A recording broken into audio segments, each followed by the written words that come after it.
Being the daughter of a maid or nanny, it wasn't like everyone was so bad or mean or stupid. It was just weird. You knew your mother put extra bleach in the underwear of some girl who was walking up the aisle at assembly in her best corduroy jumper dress. Or those shoes you wore were hand-me-downs from the kid in the grade above you, and you just prayed she didn't notice. In writing, tell us we're home. The way we think about immigrants, the way we learned it in grade school, is that immigrants come and they live in the cities. But, you know, that's not true anymore.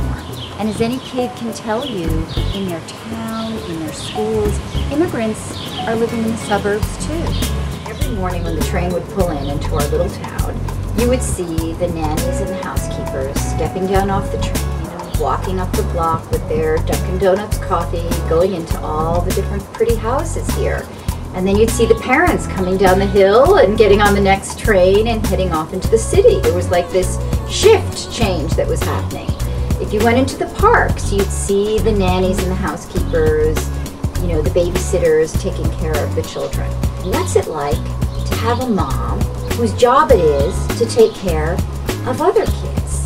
What's it like to live in a perfect little suburb like this, where your mom is the one that's folding the laundry or cleaning the floors or taking care of all of those other things to make those other kids' lives better?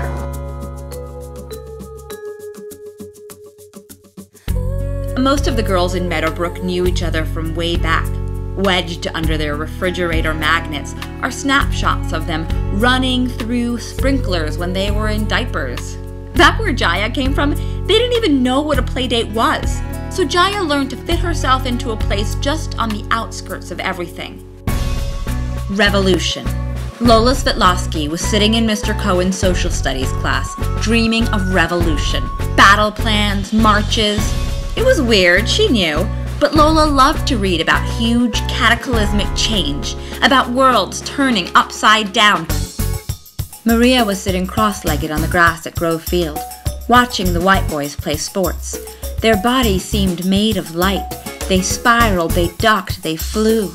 And the real angels, the ultimate frisbee boys, twirling, spinning, shooting from behind their backs, showing their perfect elbows and wrists.